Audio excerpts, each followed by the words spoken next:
It says it's on. Okay. May I have your attention, please? We're going to continue on now and finish up Session 2. And the next part of Session 2 is open discussion and questions and comments from any and all of you in the audience who wish to. And follow that will be for about 1 hour, following which we'll have recommendations from the science panel. Okay. Let's go ahead with questions. Thank you. My name is Trifon Anguson, and I'm the president of the Alaska Peninsula Corporation, which is a 5-village corporation merger in the Bristol Bay region. 2 of those villages are in the Iliamna Lake area. Also, I have a contract with Pebble to provide advice on native issues through the Pebble partnership. The issue that I wanted to bring forth is about by the way, before I get started, I appreciate your comments and concern about the Katmai. My father was born in Sevenoski in 1910, and he was evacuated in 1912. We own land up in that area now as we speak, and we recognize that for many, many years our parents and our grandparents couldn't go back because the fish were gone. But now Naknek is one of the most robust fisheries in the Bristol Bay fishery. They consistently achieve their escapement goals annually. So I appreciate your concern and comment. The question that I have would be to the Night Peagle group. You talked about the earthquakes and all of the other associated impacts that earthquakes have. First of all, to qualify earthquakes, it's been my observation that if you didn't have those earthquakes, you wouldn't have the mineralization centered in those areas, because if you didn't have that ring of fire, there wouldn't be any molten collections of golden, valuable minerals. So I guess that's part of the terrain that you focus on is part of your genre. You need to be aware of earthquakes and there's ground shaking. So my question to you is, how many tailings ponds have you developed, tailings barriers around the world that stand today, your company? I can't give you a precise answer to that. I mean, the company's been in existence for, I think, 80 years now. I haven't been working there that long. I might look at sometimes, but I've been there about 20 years. I've worked on a number of different tailings dams around the world. Many are in high seismic regions very much for the reasons that you just stated. None that certainly none that I've worked on have ever failed or had any issues under. So, I've done a little bit of research in your company and the record. Is it correct that you've done about 400, your company has built around 400 tailings barriers in the world? And it's also correct that none of them have failed? Again, I couldn't say that off the top of my head. I mean, certainly there's you need to go back and read your material in your website. The other question, Chile. We know that Chile had a massive earthquake. Are you familiar with the Chile earthquake a couple of years ago? Very much so. The magnitude 8.8. Do you remember the number of however numbers that you use when you determine the size of the earthquake? It was a magnitude 8.8 earthquake. 8.8. I understand that Anglo American had a mine near Chile, near that earthquake. Is that correct? Was there any damage to the tailings pond with the 8.8? One thing I do know, I have had a look at the reconnaissance and damage reports that were actually released quite recently on that event. One thing I can say is there were a number of tailings dams that were within the region that would be considered to be, have some impact from ground shaking from that earthquake. There weren't any tailings dams that failed or had any damage of any significance that were designed to modern design standards. There were 5 tailings dams that did experience some distress, some deformation, and 1 did actually experience a flow slide. They were all designed with the old upstream tailings dam construction. That was something that was used a number of years ago or decades ago and is now actually illegal in a number of countries in South America, and certainly isn't the sort of dam I design think you that made a we would good consider. point there, talking when you indicated none of the modern dams have failed. Maybe you could tell me why the modern, I mean, what's your sense of why modern dams don't fail while others have washed out, or so you see some of the other catastrophic events that happen when tailings ponds breach? I mean, certainly one part of the world is certainly Chile, where there have been in previous large seismic events, including that event, there were tailings dam failures.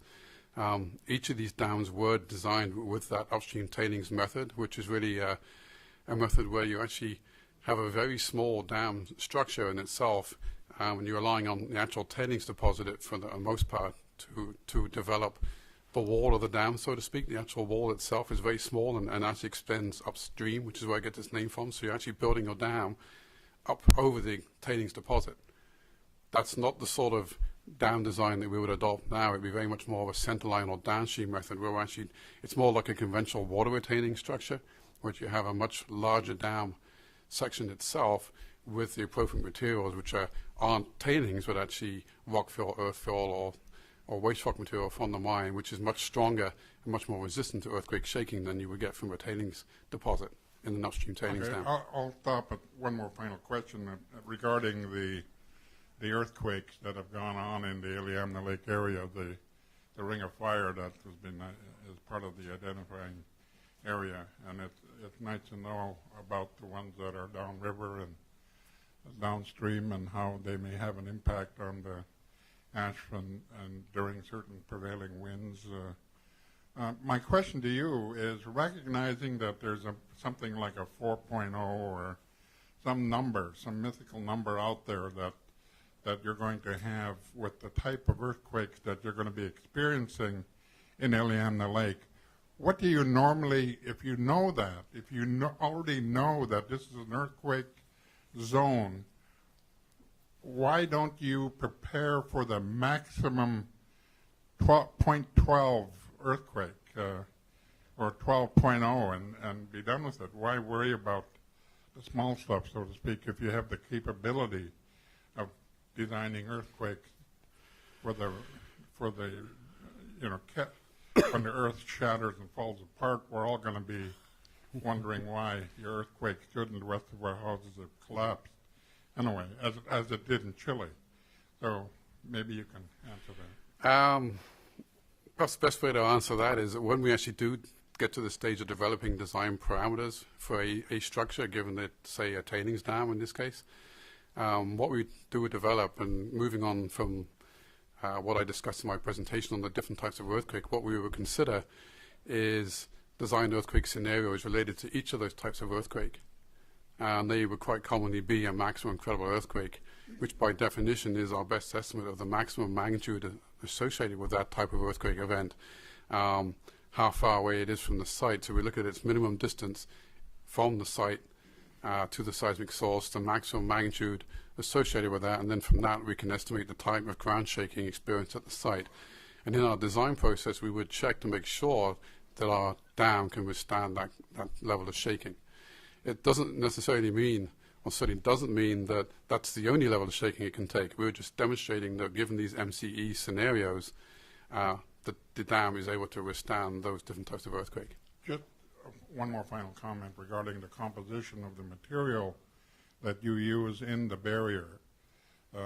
Is it a myth, or is it pretty much a fact that when the ground moves and shakes, actually it strengthens the bond because it settles the pebbles and the small crust rock, and everything settles and it actually gets stronger? Is that pretty much a correct observation to make? I wouldn't want to rely on that for design. Okay, but I have heard statement, some statements that talk about liquefaction of tailings, and if you by liquefaction the tailings settle, consolidate, get a little denser. that means it improves their liquefaction resistance for the next event. The same with construction materials in the dam, that maybe it settles. It certainly would never be a basis for a part of the design, and we wouldn't need to rely on it in the first place. Oh, okay. Thank you. Thank you very much, and thank you for your patience. Thank you for some excellent questions. This is a very important discussion, as I'm sure all of you are aware. There are, in fact, a number of tailing impoundments that have failed, even without seismic activity. And this all comes back, again, to the construction, the foundation, and so forth. So here we have a case where there clearly is a high potential for seismic activity, and I think extra attention should be given to that. Dave, go ahead. So Dave Chambers with the Center for Science. Those were a couple softballs. I'm going to throw you a couple curves here. I believe tailings dams are usually built in staged manner, and sometimes that means there are multiple companies involved. But correct me if I'm wrong, I believe Knight Piésold did have some involvement with the Omai Dam that failed. They also had involvement at Baimar in Romania. And Knight Piésold is also the primary designer for the final lift on the Fort Knox Dam, which is going to be an upstream lift. Upstream construction is legal in the state of Alaska, and in fact is being implemented at one mine already. And that just says we don't know what kind of dams ultimately could be built in an area. My question, the reason I'm here, through reading some reports that aren't associated with the EBD, we know that there's LIDAR data for this area. I believe that was taken, during this time frame. And there's also reference in the 2011 Wardrop report to geophysical surveys, which suggests to me that there may be some aeromagnetic data. I wonder if you could just comment on why the LIDAR data wasn't included, and maybe what you're seeing in the LIDAR data. Is there aeromag data? What I can say from that, I haven't been involved personally with that, but I know there is LiDAR data available for the site, and there is also some aeromagnetic data. My understanding, that is some of the data that is being used. It's going to be merged with other data that's available, example from the USGS database, and that will be part of the work that will be ongoing to examine potential extensions of the Lake Clark Fault in particular. I believe there's a line back there to speak. If you could follow the others.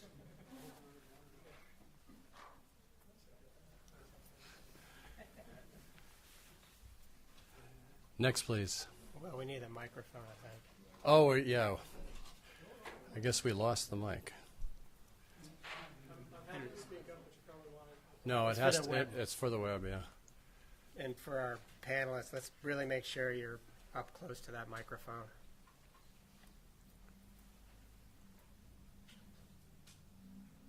We were supposed to have a portable mic. I don't know what happened to that, but it'd be good to have that as well.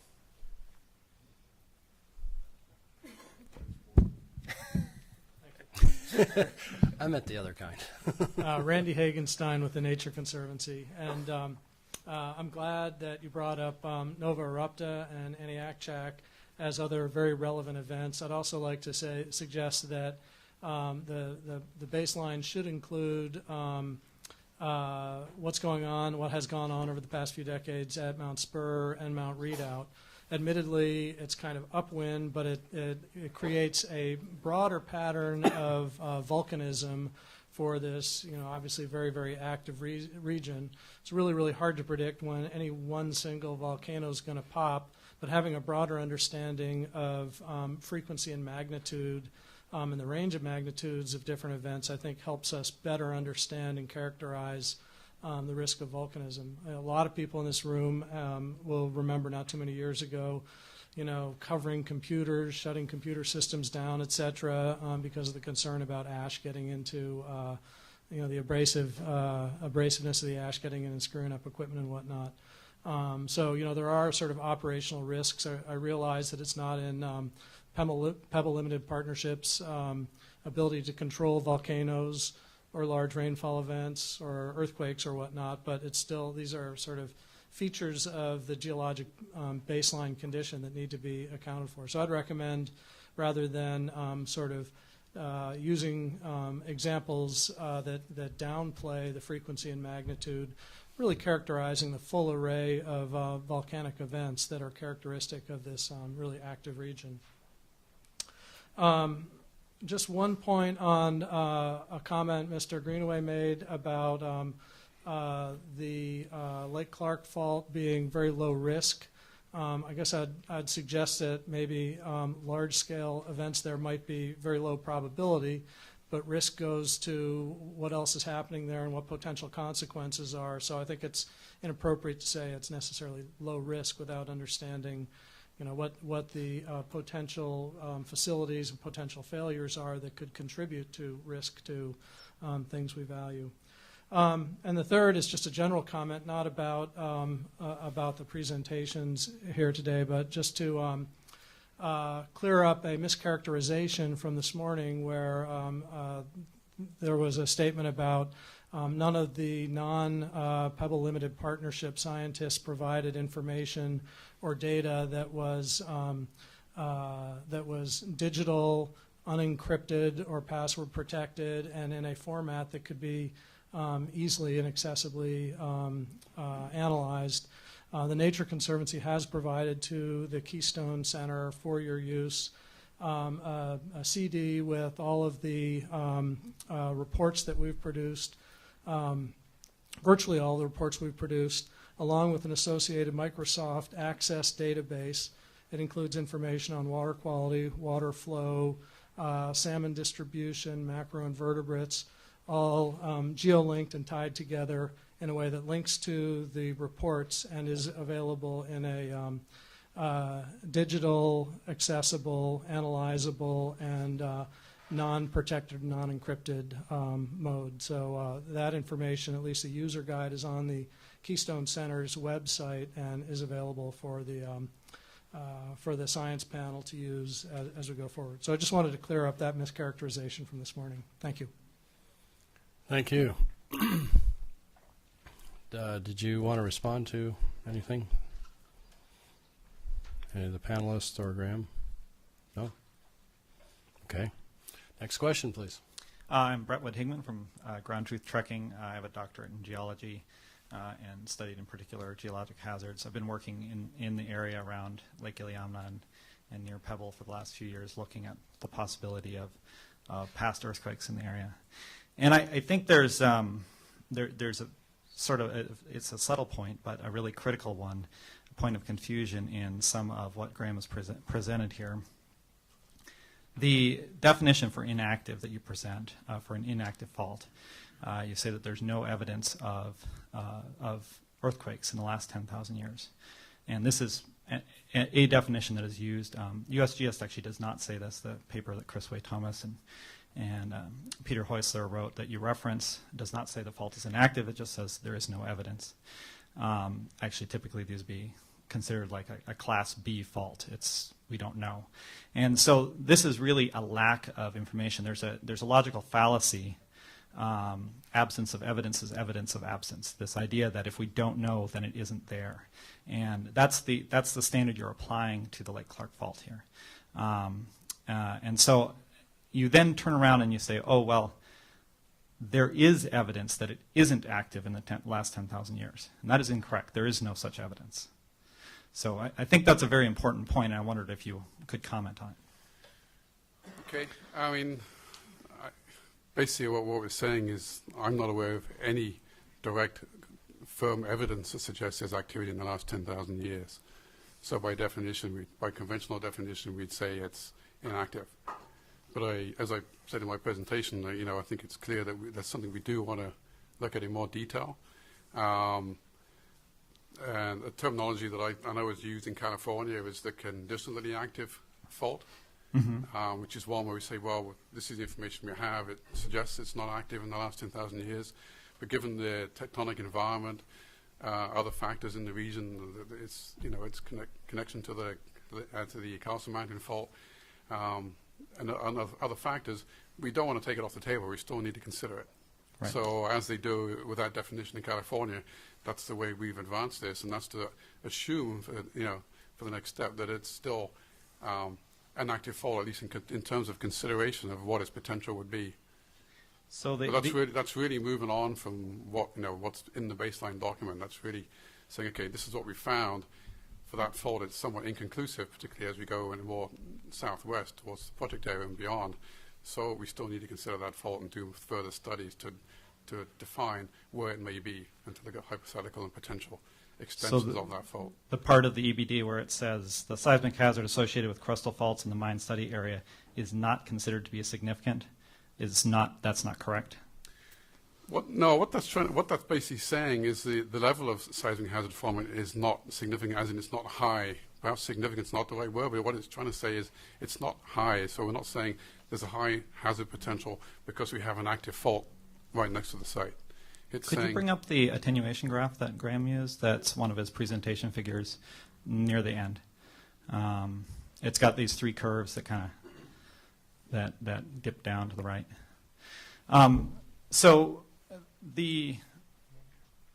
I've actually done some work in the area. We found this summer. It was really exciting. We actually found a big. Yes, this is it. Thank you.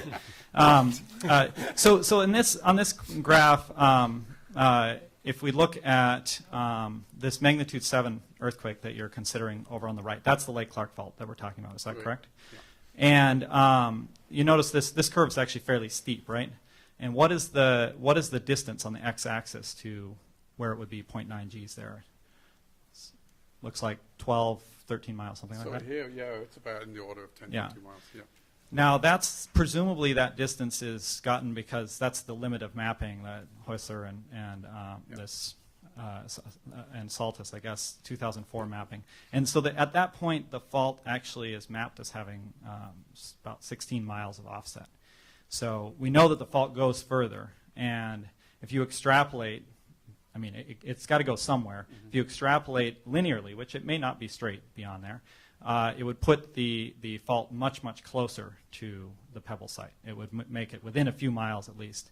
So it seems like that blue curve needs to be shifted right quite a bit for this very reasonable conservative assumption, and that you should be looking at PGAs of 0.75 to 1 G. Now, would there be any differences in the design? So here we have 0.35 G accelerations. Would there be anything that would be different about the design of the dams if instead you considered the possibility of a 0.9 G peak ground accelerations? Again, we are sort of jumping ahead a little bit, but basically, from my experience, I would say no. Given the sort of the design we'd be implementing in an area of high seismicity like this, whether you're talking about 0.4, 0.6, 0.8, the type of design concept would be the same, if not, very similar, if not exactly the same. Okay. The difference would be when you do your analysis, obviously you're using different parameters in your deformation analysis, whatever, any sort of freeboard requirements that you build into your design for seismically induced settlements, for instance, may be different. But the sort of design concept would be the same, essentially. So if you built for 0.35 Gs, then there was a 1 G, an earthquake that was 3 times as strong as expected, the dam would be fine. That would be my sense, yeah, definitely. And so if in the EBD, and I realize your presentation Can we here. take this down so they don't have to stare at it? Sure, what's that? Are you done with this figure? Yes, thank you very much for bringing that up. Appreciate it. I realize this presentation is fairly different from the EBD. You're presenting different information, different places. The EBD document focuses very much on basically 2 lines of reasoning. It argues that the Lake Clark Fault is quite distant from the mine site. That's clearly implied in the concluding sentence. And then it also argues that's inactive. We just talked a little bit about the issues with determining that it's inactive. No one's done any work yet. Actually, I've done a little bit. I found a big liquefaction feature this summer I'm very excited about, but it's very preliminary work, and it'd be great if Pebble would back me up there and help out with some of that, doing some actual geology out in the field.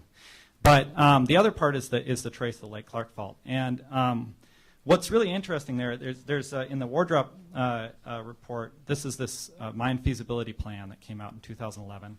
There's a quote in there, the location of the Lake Clark Fault has been identified as part of a geophysical survey of the region. Based on that document and on conversations I've had with Ken Taylor, my guess is that it was located in aeromagnetic data, although I'm not sure. It's not clarified. Ken Taylor made very clear that that was going to be presented in the EBD. When we spoke, I can forward along this email if that would help. I think you've read my critiques. You maybe read things in there. But I'm wondering why this analysis, this location for the Lake Clark Fault was not presented using actual data, and rather these, I mean, the arguments that were presented in EBD are very problematic. One is that the bedrock around the Pebble site is too strong for faults to break, but Pebble itself maps all these big faults, or not big, but significant faults running through the mine site, so that doesn't make any sense.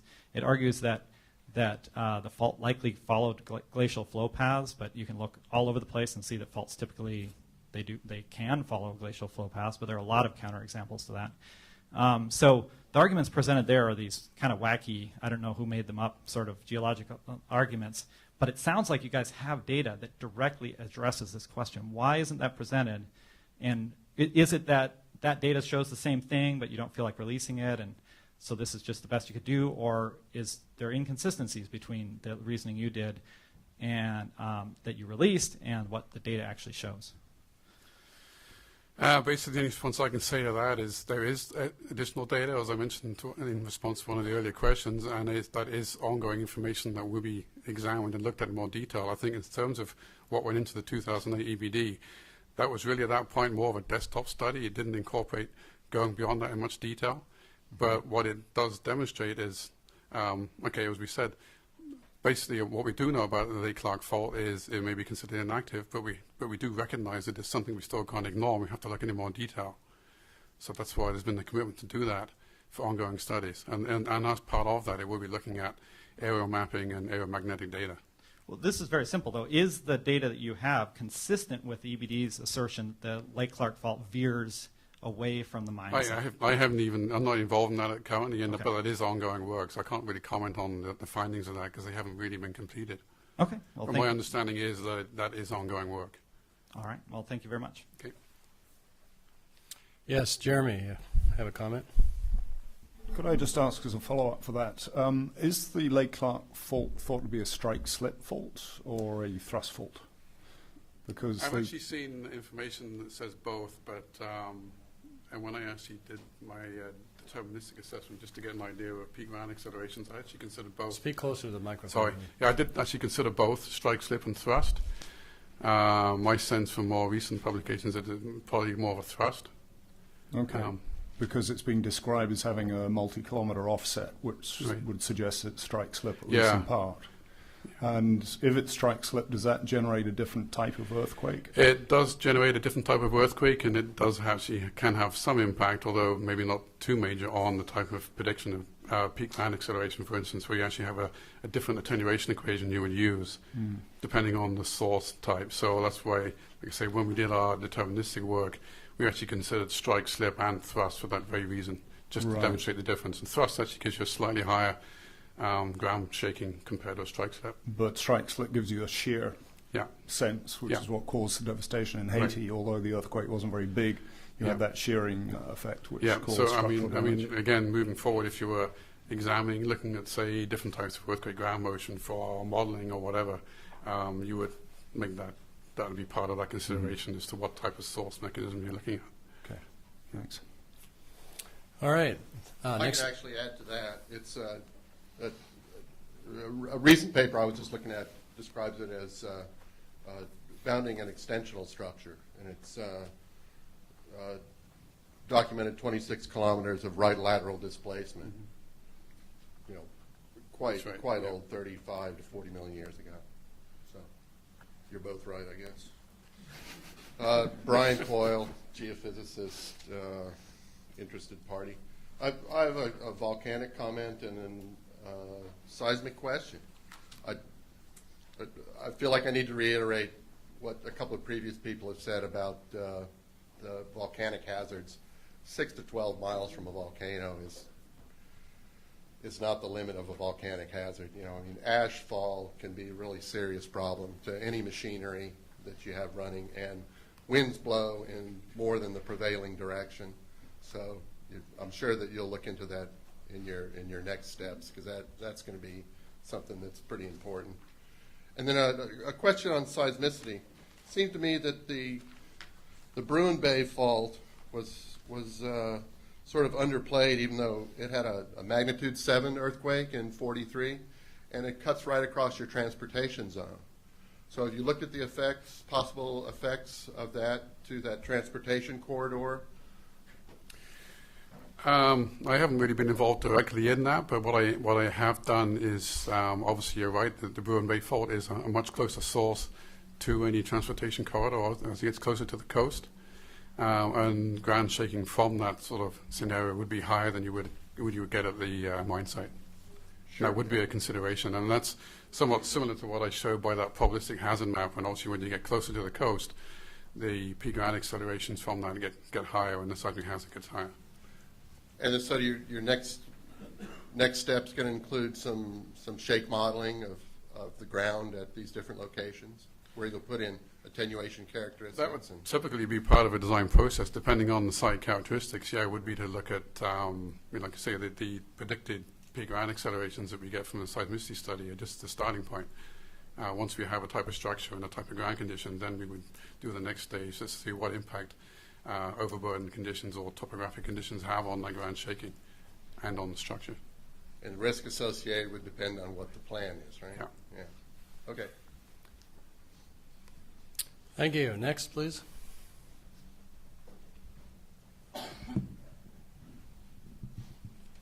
I got a couple of questions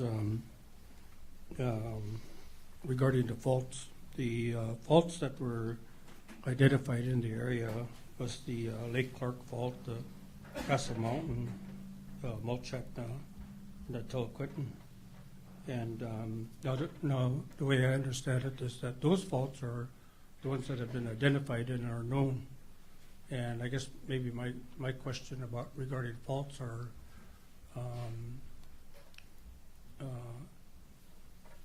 are there faults that are not known in the vicinity? And then the other thing is that with those 4 faults in that particular area, it seems as though that the area is fractured, and also the fact that Pebble East and Pebble West are 2 different finds, and I think it was described by a geologist at one time that the Pebble East was actually the reason why there's such a high concentrate there is because of the fact that at one time there was a fault there, and there was kind of a shift in a molten village in the area, and that's why there was such a high concentrate. So I guess so I guess I'm assuming that there's also underground faults that we might not be aware of. And then the second question I had was on the plates. You guys had mentioned that the Pacific plate and the North American plate was moving 1.2 inches, and although it's quite a few miles away from the Pebble project,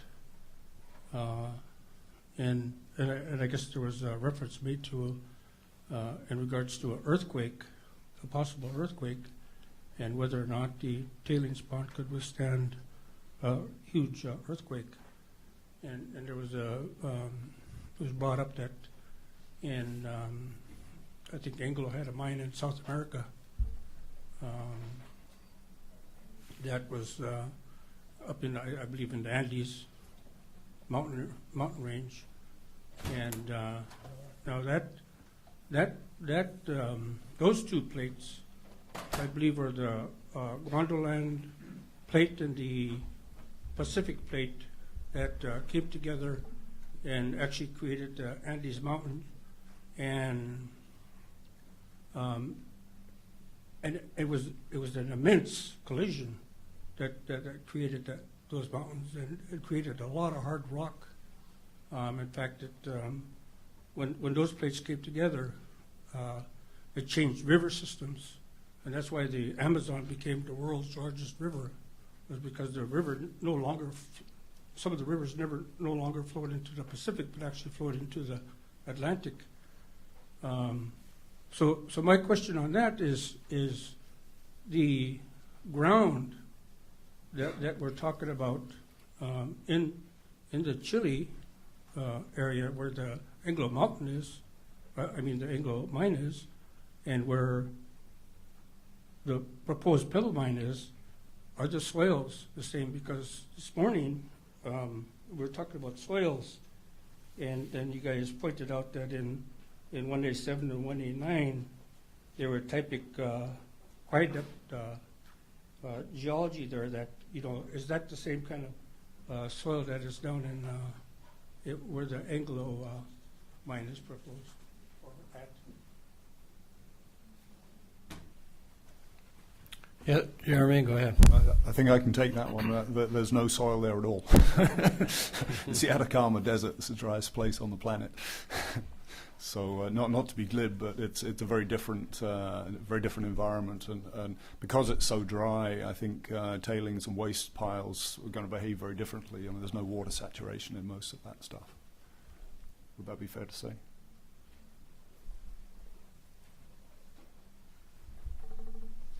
Any other comments? If not, let's hear the next question, please.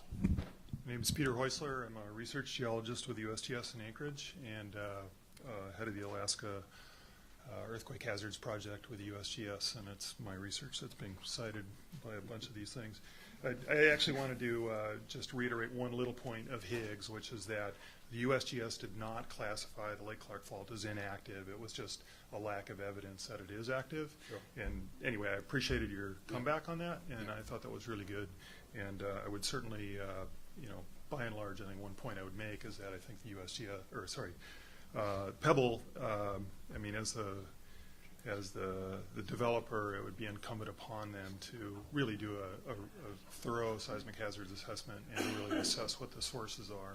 So kind of related to that, I actually Can you step into the closer to the microphone? mic? Okay, so I had a question related to Louise's presentation this morning. It had been a while since I'd heard a Pebble talk, and I was interested to think about the structural history. And I was wondering, so you mentioned that there's this sort of anticlinal structure within the mine site itself, and then you mentioned a later stage graben that had formed, and you also described a thinning tertiary sequence onto the crest of that graben. Can you talk about the structural history of the mine site? Not in any more detail than I mentioned in this morning's presentation. I would have to defer those questions to the PLP geology team. Okay. So certainly once... We have somebody from that team here. Okay. Paul Jensen again here. Yeah, given the format of this, I'm sitting over there wanting to speak some, so I appreciate that. This will go to earlier comments, too. We were talking about the Lake Clark Fault being mapped with aeromagnetics. I think a lot of that was from the state survey, that maybe those comments that is coming into that area. We do have aeromagnetics, and we've been reanalyzing those, trying to do 3D models as recent as 2010 to try to understand all of those projected faults. We've gotten scientists to come in and look at the magnetics, try to find strands that they think where the magnetics is offset. The magnetics is governed by the rocks. And then if you see, a high and a low right next to each other and it appears to be somewhat linear, then maybe that's a fault. And so we're using that to try to understand the mine. And we have some proposed faults out there. There are some that have the same strike as the Lake Clark Fault, but those that we've drilled across, you talk about the 26 or 16 kilometers of displacement. What we're seeing is more dip, slip, graben sort of displacements on that. And given the scale of the mineralization and the alteration, we know that the offset on that is more like 2,000 feet, something like that. So we're not seeing this major strike slip component coming through the mine site area, but we do see some dip slip, significant dip-slip faulting. So do you have an idea on the timing of that dip-slip faulting? Well, you know, there is some mineralized structure. So we're talking 90 million years that is also parallel to some of that faulting that appears, like this other gentleman said, to have controlled mineralization. So there may have been some activity, you know, that northeast directed faulting corridor that may have controlled some of the mineralization. And then clearly there's offset after mineralization that's dip-slip right in the mine area. So I was intrigued in the presentation that there was mention of tertiary sediments, and that was the first that I was, at least, I don't go scouring every piece of literature, but the first that I was aware of there being tertiary sediments in that vicinity, because from at least a structural, even earthquake hazards point of view, those could be very important markers. So can you comment on those tertiary sediments and their deformation? Right. The Kahiltna terrain was intruded around 96 million years by some alkaline intrusions and some monzonites. And some of those intrusions are in sills that appear to be slightly deformed with the plunge to the southeast. All right, so that's the anticline we're talking about. It's very slight, very gentle. All right. And then there appears to have been a period of erosion, you know, sometime after that 90 million year period, so that we have an unconformity with the tertiary volcanics. So basalts, rhyolites, is bimodal volcanism on top of that. And then the entire area seems to have been tilted maybe 15 degrees toward the east. So at some point later than that, I don't have timing on that. Yeah, and what's the age of those volcanics? I can't tell you off the top of my head. I just know that they're early tertiary. I was going to say probably early tertiary. And then exactly when they ended, I'm not sure. Yeah. Okay, thanks. So then... Paul, can you just clarify? I think people may be confused with terms like dip slip and strike slip. Can you just spend a minute sort of describing what those displacements are? Okay. That, you know, with respect to the Lake Clark Fault. Yeah, faults move any kind of direction, and typically we describe them as dip slip, whereas across the fault line or the fault plane, the one block has moved down or up relative to the other. Thrust is one moves up and over the top of another, and the other is where it moves down alongside, away from the other plate or the other block. That's dip slip. Strike slip is simply, just imagine two plates moving side by side one another. And of course there's a combination. There's combinations where you'll get dip slip, strike slip, and you can also get situations over long stretches where you can have both. And they call that scissor. So that's for structural geology. So one other comment on the timing thing. So you mentioned this 1.8 million years. There was some evidence that the Lake Clark Fault hadn't been active in 1.8 million years. And anyway, you mentioned this. I've seen this in the EPA thing, so I think I need to bring this up, which is that so there was a map of active or potentially active faults in Alaska that was published by George Plafker a number of years ago. And in there, one of the categories in that fault was quaternary mapping. And at least George, when he looked at the Lake Clark Fault in the late 70s, he didn't find evidence for a surface trace of the fault, and that was fine. And then somehow that got folded in this category of quaternary faults, and this arbitrary, well, semi-arbitrary time period between the quaternary and the earlier parts of the tertiary time was designated as 1.8 million. And so it's an artifact of this kind of time scale thing, but as you correctly said earlier, really the evidence is that thus far there is no evidence for movement on the Lake Clark Fault since deglaciation, which is, you know, something like 11,000 years ago. We really know nothing about motion on the Lake Clark Fault between 11,000 and 1.8 million years ago, and really we know nothing about the timing on the Lake Clark Fault between 1.8 million and the oldest thing that's offset on it, you know, maybe these volcanics or these plutons that are offset that, you know, might be 35 million. So we really have a lack of evidence for that timing of the offset. Anyway, I just want to make sure that was clear. And then lastly, I thought one thing that the document, at least from my read of it, and I may have missed something, was fairly tacit on. It just didn't say anything about the time period of concern. And we've been throwing around this time period of 10,000 years as an active fault number. And I think largely that comes out of the California literature, where there's the Alquist-Priolo Special Study Zones Act, which then defines an active fault as one that's moved in the last 10,000 years.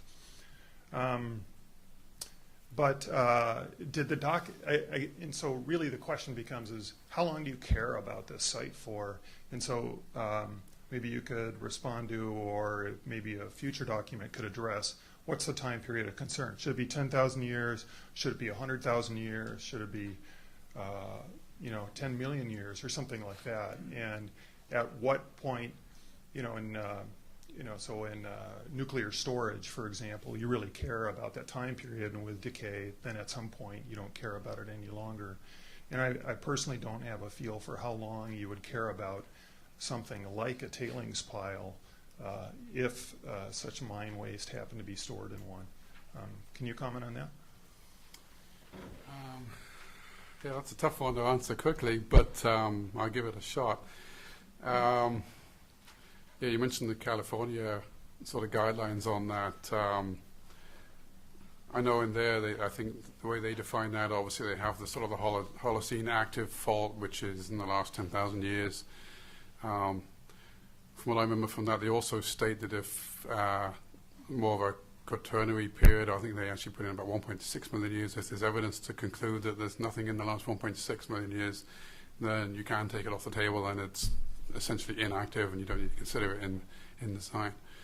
And then you've got the grey area in between 10,000 years and the 1.6. So that's one thing to consider in terms of trying to put a time frame on it. The other is the actual structure itself, which obviously depends on the structure we're talking about. I mean, with the mine sites, some are short-term structures. Some of the longer-term one, obviously, would be a tailings deposit. And that's very much dependent. There's very site-specific consideration as to how long it's, that's something that you have to consider the long-term effect on. In terms of general issues which developing in terms of closure considerations, and it's just sort of getting a little out of my realm now, but you do get, when you're obviously very much a part of a mine design or a tailings management facility design, is your design, part of your design process is designed for closure. So when you get to the closure period, the mine operations are finished, you're now looking ahead as to how we're going to close out that facility. And the length of time on that, obviously there's a number of factors. But some factors that you do consider that is you don't just shut it down, turn off the tailings taps and walk away. Obviously there's a transition period between having an active facility and at some point in the future what we call a landform. So it's no longer a tailings dam, it's actually back to it being a landform.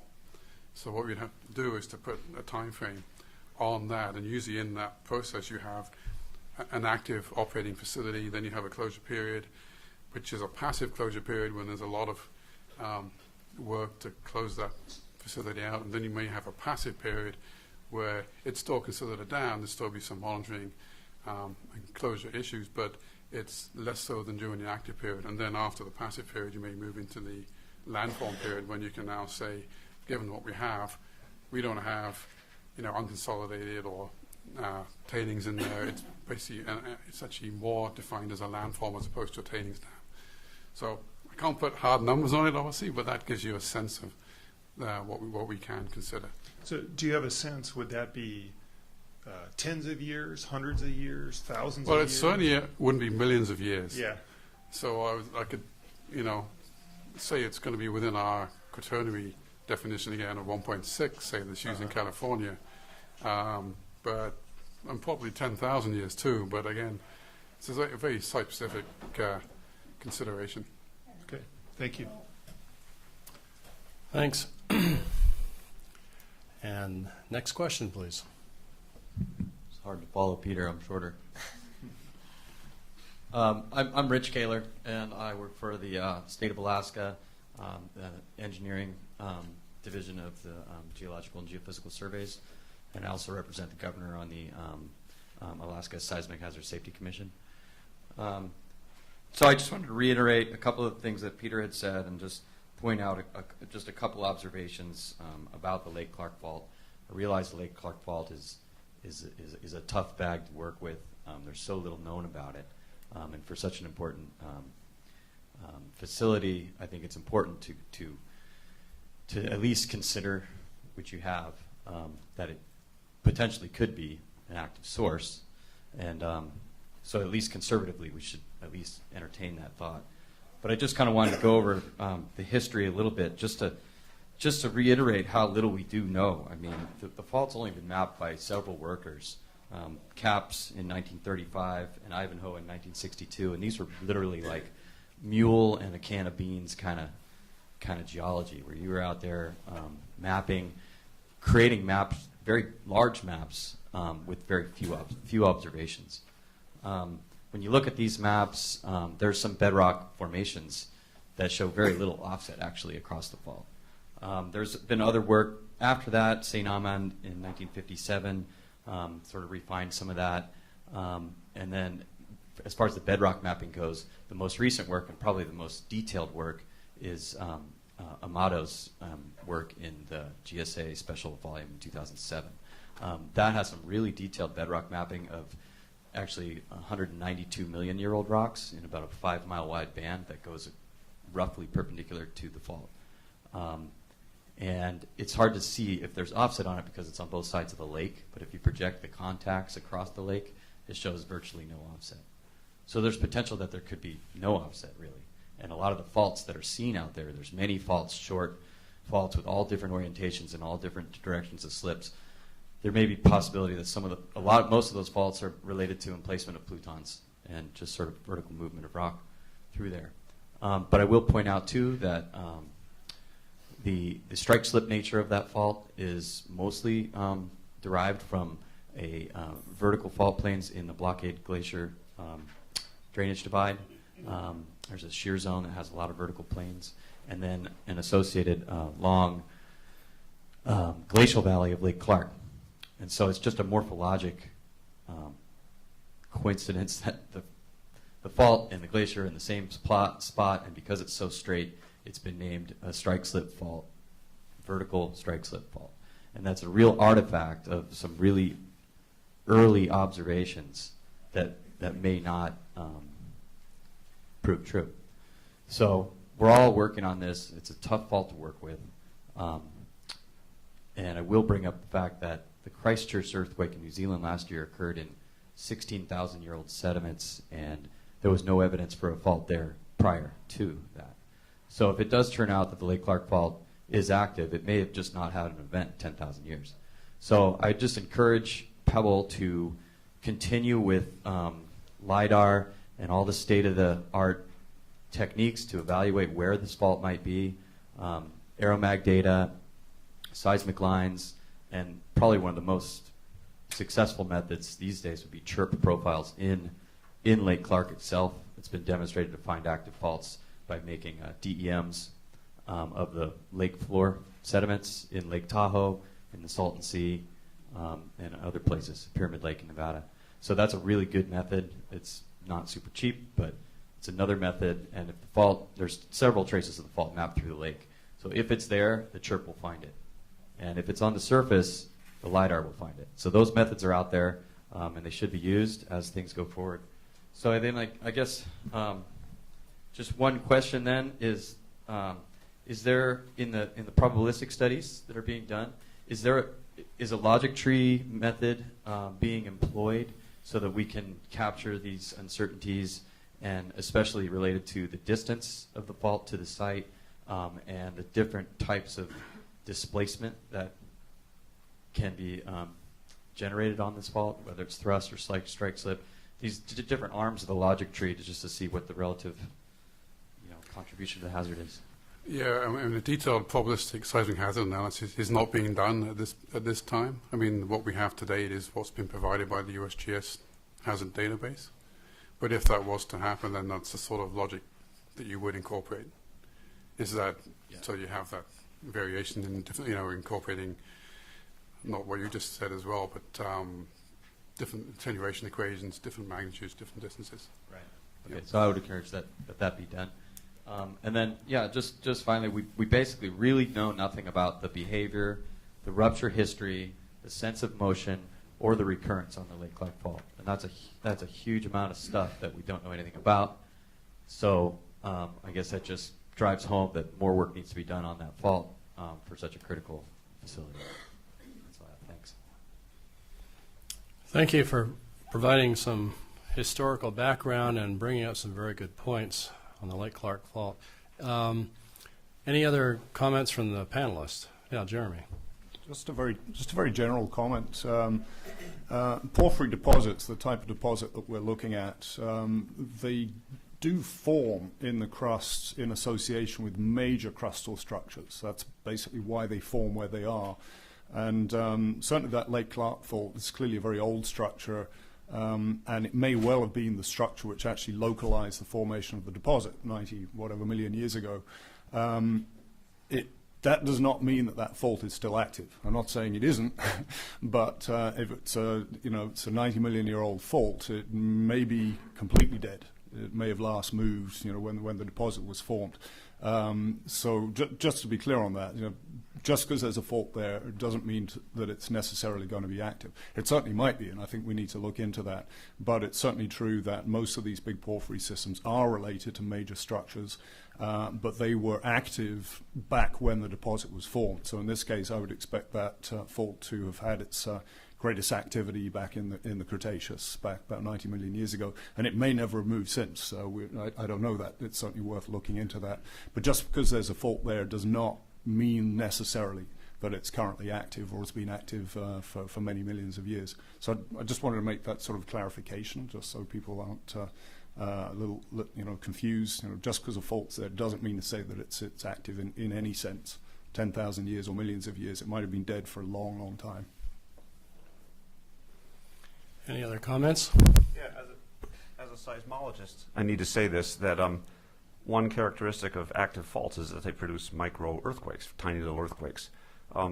There's not too many stations, seismic stations, that are near the Pebble Mine area. So one thing that could be done to improve the situation is to install, say, 4 to 6 sensitive stations in the vicinity, distances out to 10, 15 kilometers or so.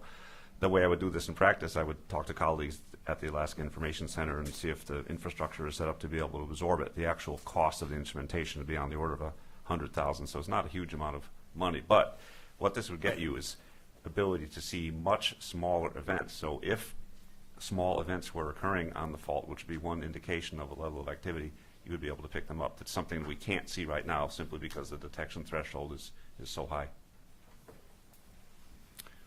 Thanks. Any other comments or questions? Yeah, Tom. Well, the time scale came up, the idea, what is the time scale that we have to construct these dams for and be concerned about them?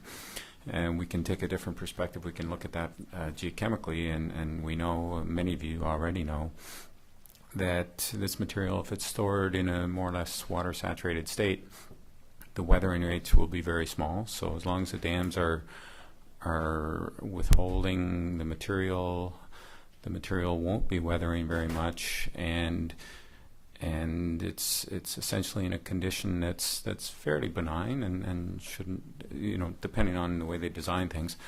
But if a dam begins to fail or erode in any way, then you're beginning to release that material to the environment. It becomes exposed to water and oxygen and everything that's required to allow it to weather more quickly. So really, after closure, it may become a landform, but it still is a landform that has to be intact, or else there's going to be problems from sulfide oxidation. So the long time scale is hundreds, thousands of years, for sure.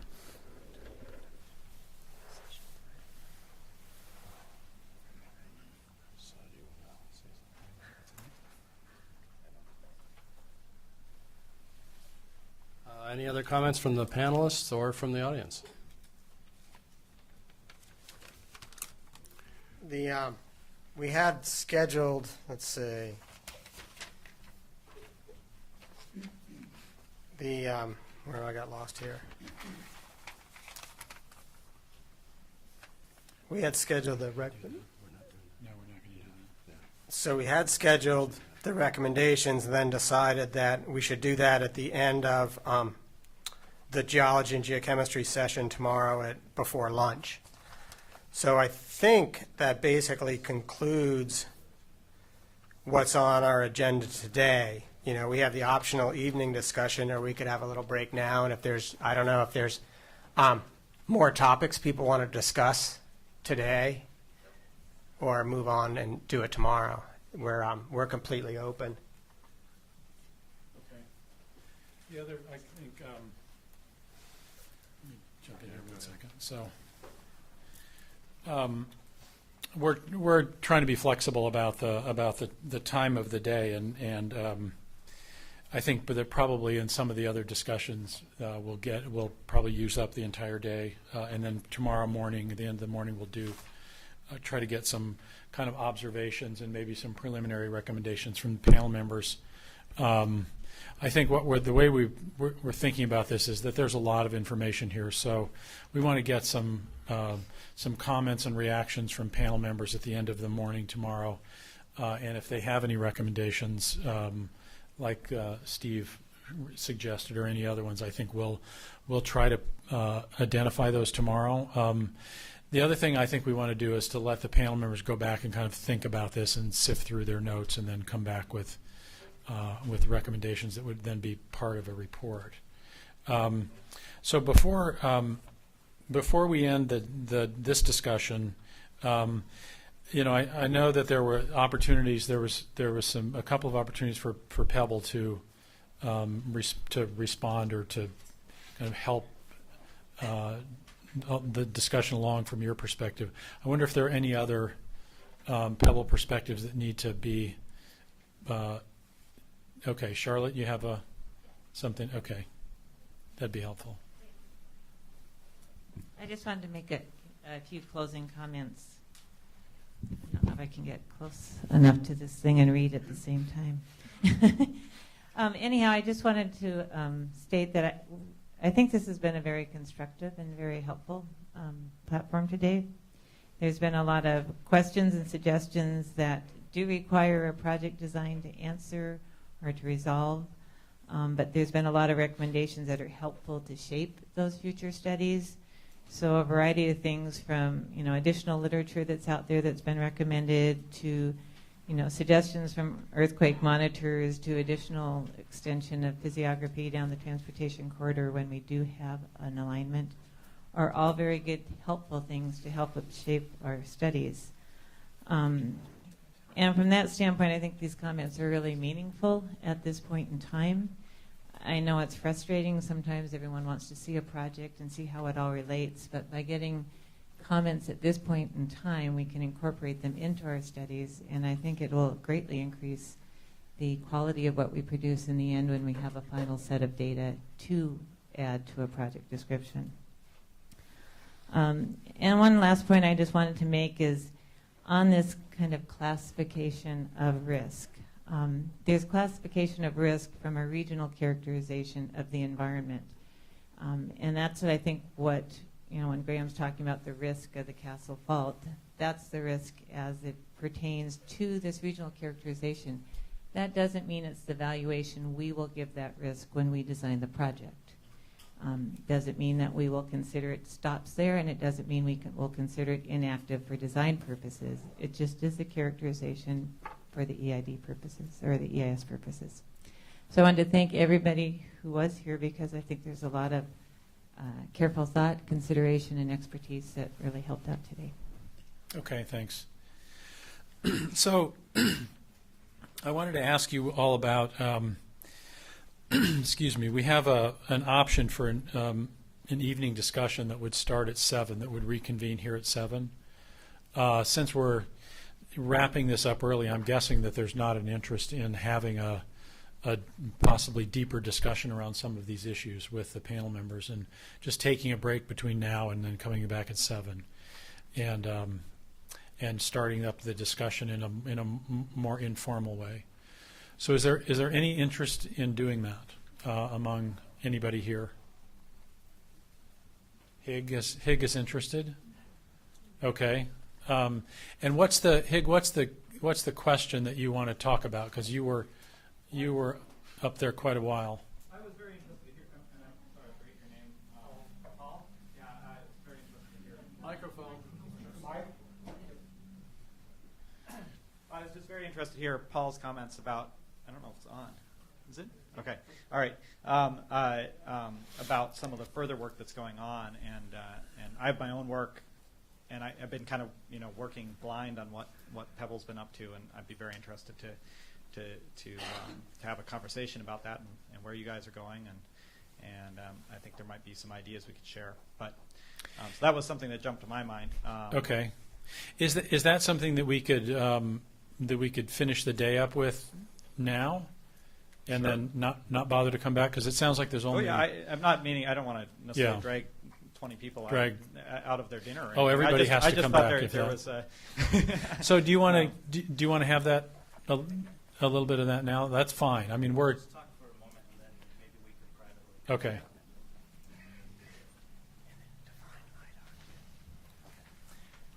I'll just talk for a minute more, and then perhaps we can meet later. I'm very interested in defining that Lake Clark fault myself.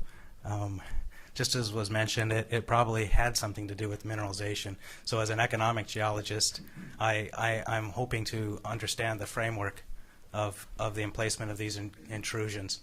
And then if there's later faulting, that's important to us as well. So we're trying to understand that as best we can. If there's an offset block somewhere where it's dropped the ore down 1,000 feet and we don't know, we want to find that out. And I'm interested in pursuing collaboration, whether it's putting in some seismic monitoring stations, finding out what you've done, sharing some LiDAR data.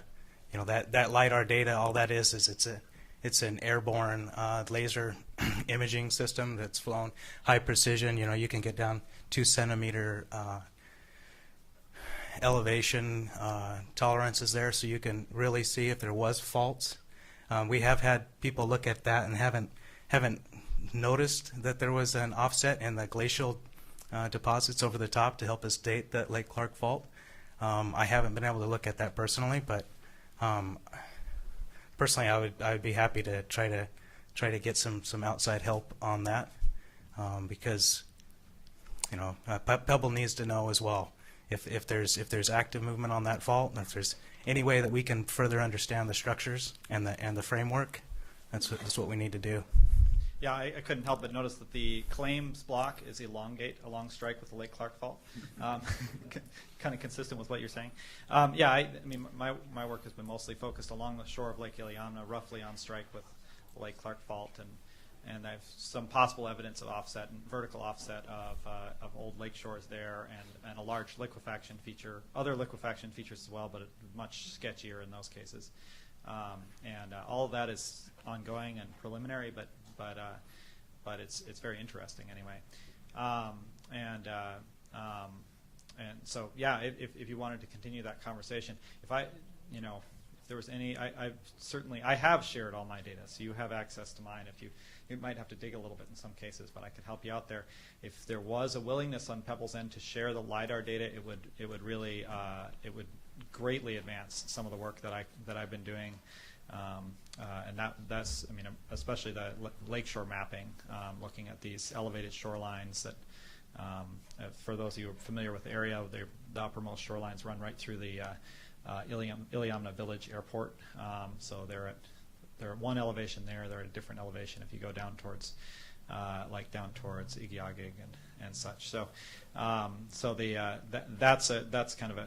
a really interesting area to look at. Now, I'm sure your LiDAR doesn't extend all the way to Igiagig, but if it has any of the lakeshore, that would potentially be really helpful.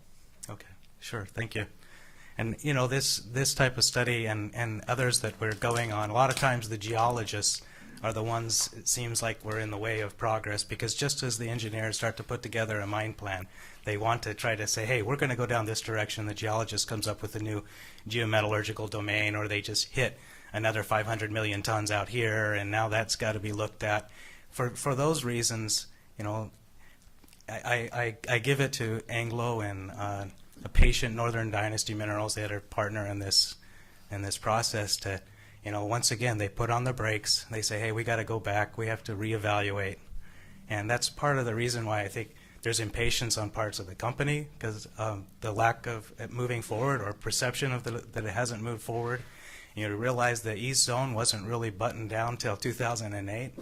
On a deposit of this scale, this 5 years since that discovery, that's a pretty small window to really understand all of the aspects of this deposit and how that goes to the final end product economically, environmentally, all of that. We had 9 helicopters out there at times this year with consultants going out to do this sort of mapping, trying to better understand.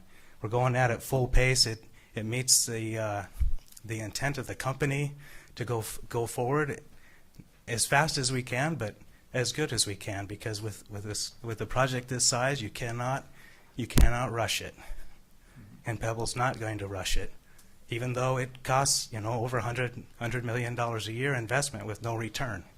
So, but we're willing to slow it down. I've seen it. I haven't been here too long, but I've seen them back off and say, okay, we're going to have to do another metallurgical study. It's going to take us another 6 months. These are not things we want to hear, as far as a business case, but things we're willing to do. And if we have to step back and look at the Lake Clark fault or any other fault, I know that Anglo and NDM support that. Thank you, Paul.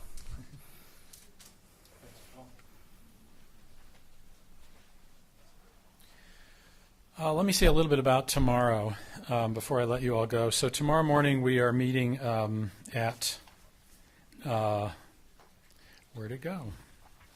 We're meeting at, there's registration again at 8 o'clock. If you've already registered, you don't need to, right? You do. Okay. So I guess we need to check people in because we'll have some new people. Tomorrow morning we're going to do the third session of the geology and geochemistry, and we're going to do the geochemical characterization. So it will be probably complicated and a little bit technical, but I want to ask you all to give our panel members some advice on how to make this less technical in the way that they talk about it. Tomorrow afternoon we're going to then start into the hydrology and water quality information, and the first session around that will be on surface water hydrology and climate and meteorology, and then after that we'll get into groundwater hydrology, and then we'll end the panel discussion the following day with water quality. So they should be interesting but technical discussions. I think my sense is that after the geology and geochemical panels, that this will probably all get a little bit easier to understand, because we'll be talking about fish instead of slips something or others. And I would like for you all to see if you have any suggestions or advice for how we can make this a more easier and to understand conversation that might help that might help with the discussion among all of us. Is there any suggestions that you all have? Somebody said something. Okay. No? Okay. Well, I'm going to, if you guys have anything you want to add? I think we're good. Okay. When we come back, at the end of the day, or the end of the morning tomorrow, we'll also come back to this, the science panel recommendations. And so what I want to do at that point is to put that first, one of those early slides that I had up on the screen that has those kind of questions that we formulated, and we'll want to try to get a little more specific around those questions. So this has been a little bit more of a free-flowing discussion, but we want to try to narrow that down a little bit. So we'll bring that back up. So anyway, thank you all. It's almost 4 o'clock now, so thank you all for hanging in there and for your patience and for your questions and your comments and your thoughts. And thank you to the panel for your efforts, and especially Graham and Louise, who were sort of put on the spot here. But we appreciate that, and we will see you all in the morning at 8 o'clock. Thank you.